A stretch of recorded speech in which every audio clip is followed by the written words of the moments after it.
તો આ તરફ દક્ષિણ ગુજરાતમાં ભારે વરસાદથી વેસ્ટર્ન રેલવે વ્યવહાર ખોરવાયો છે।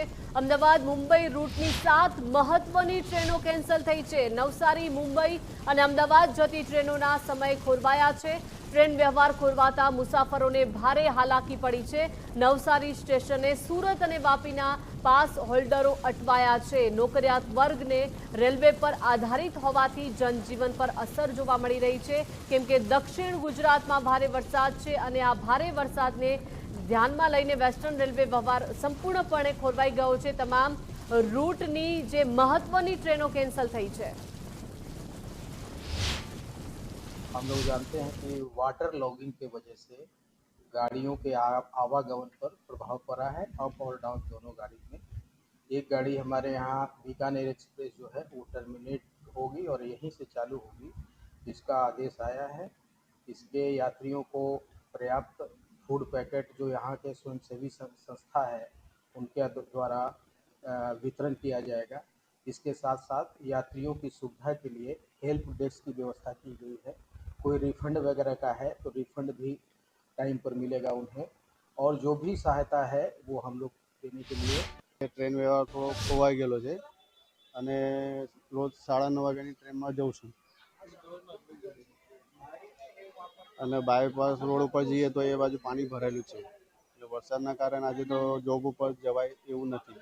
શેઠને બી ફોન કરીને કહી દીધું છે, હવે જોઈએ કોઈ ટ્રેન મળે તો જશું, નહીં તો પછી ઘરે। નવસારી અને દક્ષિણ ગુજરાતમાં ધોધમાર વરસાદને કારણે જનજીવન અસ્તવ્યસ્ત બન્યું છે, જેના કારણે રેલવે ટ્રેક પર પણ પાણી ભરાયા છે અને ઘણી ટ્રેનો રદ કરવામાં આવી રહી છે। હાલમાં વલસાડ અને ઉદવાડા પાસે ટ્રેક પર પાણી ભરાઈ જવાને કારણે રેલ વ્યવહારને અસર પહોંચી છે, જેના કારણે કેટલીક ટ્રેનો રદ કરવામાં આવી છે તો કેટલીક ટ્રેનોને ટૂંકાવવામાં આવી છે। આપણી સાથે હાલમાં છે રેલવે સલાહકાર સમિતિના સભ્ય, તેમને આપણે પૂછ્યું કે શું વ્યવસ્થા છે અને કઈ રીતની કામગીરી કરવામાં આવશે।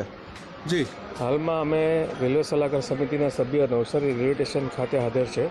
માનનીય સાંસદ શ્રી સી આર પાટીલની સૂચનાથી અમે અહીંયા કોઈ મુસાફરોને ઘણી ટ્રેનો અટવાઈ છે, કારણ કે ઉમરગામ ખાતે બ્રિજ પર પાણી આવી જવાને કારણે ઘણી ટ્રેનોને શોર્ટ ટર્મિનેટ કરવામાં આવી છે ને ઘણી ટ્રેનો લૂપ લાઇન પર મૂકવામાં આવી છે।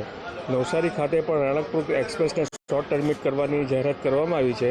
રાણકપુરના જે પેસેન્જરો છે એમને કોઈ અગવડ ના પડે એ માટે અમે અહીંયા અમારા માનનીય સાંસદ શ્રી સી આર પાટીલની સૂચનાથી ચા નાસ્તાની અમારા સ્વયંસેવક સંસ્થાઓ સાથે અમે કરી છે।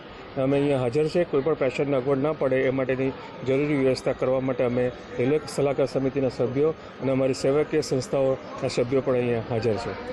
જી બિલકુલ, તો એક તરફ જ્યાં વરસાદે પોતાની તબાહી બતાવી છે અને ઘણા વિસ્તારોમાં પાણી ભરાયા છે, તો રેલવે ટ્રેક પણ બાકી નથી રહ્યા। જો કે રેલવે સલાહકાર સમિતિના સભ્યો હોય કે સ્વયંસેવકો હોય, તેઓ આગળ આવીને અટવાયેલા મુસાફરોની મદદ કરી રહ્યા છે અને તે લોકોને ગંતવ્ય સ્થાન સુધી પહોંચાડવા માટેની પણ વ્યવસ્થા કરી રહ્યા છે। નીલ નાયક, ગુજરાત।